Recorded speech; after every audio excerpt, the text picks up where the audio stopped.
Dokkan's Golden Week is, well, it's about a week in. In one more, we're going to get the Tech Exchange Boo EZA. And in another, presumably, we're going to get our LR. I wanted to go through a list of them, see who is obvious, see who's not obvious. I have two in mind that I think it can be, that I'm almost sure it will be, and that I think people aren't really seeing enough of. But first, I'm going to lead off with the obvious ones. Number one, Kid Buu. Kid Buu deserves one. I think it should be Kid Buu. If you asked me, gun to my head, pick an LR for the literal Majin Buu saga, Golden Week campaign, I would say Kid Buu. But what did we see last year? Bulma came out of nowhere. We thought we were getting DKP, right? Everyone thought we were getting DKP. Everyone thought we were getting this or that, but we didn't. We got Bulma. The thing about Dokkan that it likes to do specifically is it likes to lead with a celebration pair and then swerve. And the swerve, it almost seems obvious for me, but I mean, only because I'm thinking like Dokkan. For Kid Buu, I would love if he had a flurry attack like this, something big, something flashy, just big hits, big smashies, this upside down Gogeta-esque brawl that he has with Super Saiyan 3 Goku looks so good. I would love to see it created in Dokkan with like high fidelity animations. Secondly, if you're a fan of Budokai, you probably remember the Majin Kamehameha. Obviously Buu that just released has a Kamehameha.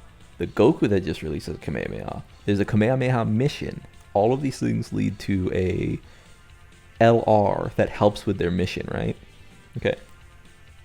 Secondarily, I don't want it just to be this. What I would love instead is for it to reference the Budokai. This is Dragon Ball FighterZ, but the Budokai Planet Burst. Either in an active skill or in as like the 18 key. But if you're familiar with the Budokai series, you know that he does the Planet Burst into a Warp Kamehameha. So I would either like to see a Warp Kamehameha as his 18 key or as his active skill. Secondly, we have Ultan. Ultan seems pretty obvious again. I think most people are right now split between an Ultan and a Kid Buu. Put it plainly, Super Vegeto's not coming because, shrug our shoulders here. That's an anniversary unit. Instead, we get Ultan. This one in particular is probably getting his EZA in this celebration. Probably as a part 2. You drop this guy, you drop an LR Ultan. Everyone's happy. It incentivizes players to pull because guess what? If they have this Gohan and then you drop an LR of him, that when he transforms, links with this Ultan, you're gonna get people to spend money. I don't really have too many animations I'd want to see out of this. I would love this as a counter. It feels like it's been a while since we got counter. Playing with Super Vegito, the fusing Super Vegito that just EZA'd on Global is reminding me how much fun these counters can be. It'd be cool to see this, as well as this as a 12 key. Just these big, meaty hits, these like focus strikes. I think that'd be pretty sweet. And either for active or 18 key, let's not think too hard. Let's just get a Super Kamehameha. Buhan. There is no world where Buhan releases on JP and Global, and people make the mistake that Buhan is worse than the fusing Super Vegito. This Buhan EZA is a monster. You basically can't run extreme teams without him. It feels like the guy does it all. So good. There's no attacks I really want to see with him.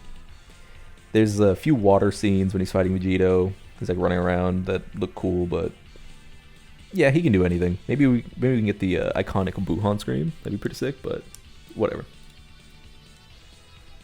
And finally, we get to why I think the answer could be a little mysterious. So they've been buffing super bosses all year. Super bosses got introduced with 9th anniversary. What that could mean is that they're going to try to swerve us for this part 2 LR. If you notice, this Goku leads not only Accelerated Battle, but Otherworld Warrior. You click on Otherworld Warrior, you take a look, give it a look through. You don't really see many super characters, but there are some there. And what I'm thinking they could do, along with sworn enemies being a tag here, story figures is wash, it's not coming, is they could introduce another Golden Frieza. This Golden Frieza hits the sworn enemies tag.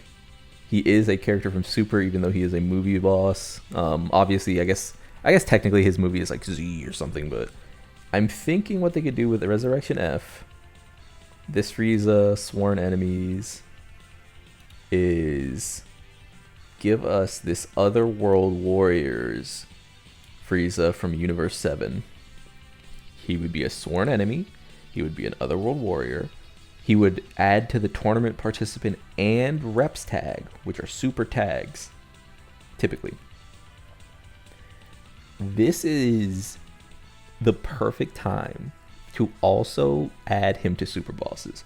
I know what you're thinking. Well, he's not the main antagonist of an arc, but I mean, 1, he's Frieza. 2, he's literally extreme. And 3, like, this is like Broly not having big bad bosses. You're telling me the fucking, like, GOAT doesn't have super bosses? Like, all he does is be an asshole for the entirety of the Tournament of Power arc. Like, he's just an asshole the entire time. But either way, I want to see this right here, Bo. And lastly, if you had to ask me my final pick, my final swerve pick, this Goku is leading Accelerated Battle. And I'm sure your eyes already snapped to them as I scroll down. Who could be the super boss's unit here that is on Accelerated Battle? Yeah, it must be another Goku Black, right? Yeah, that makes sense. It's just another Goku Black, guys. It's another Goku Black. Yeah. You're smart. It's a hit. Hit makes too much sense for this. 1, they could cash in his domain. Hit obviously would have a time stop domain. If you remember, there's a territory at play in the new Ultimate Red Zone. This would both buff super bosses. Right here, he would be on the Accelerated Battle team. He would be on the extreme side. He would have his domain to cancel the territory and possibly cancel a new territory that's coming. And he would be a swerve, which I think Dokkan likes to do. Remember, Toppo released, and what did they drop? They dropped an LR Ginyu. Ginyu has all of the tags that you would want him for Toppo Celebration. He's a special pose character, but he's not from where you'd expect. He's not a Team Jiren. He was not the Gotenks that people expected. He's just some random left field character. I think Dokkan really values the swerve, and the only other reason I could see it being a Majin Buu character like this Kid Buu, or a Super Buu like Gohan character, is so they can add a final boss to the Ultimate Red Zone they just introduced. These are my thoughts. If you have any swerves in mind that you'd like to see come for this celebration, go ahead and comment them. But that's been me, man. Peace.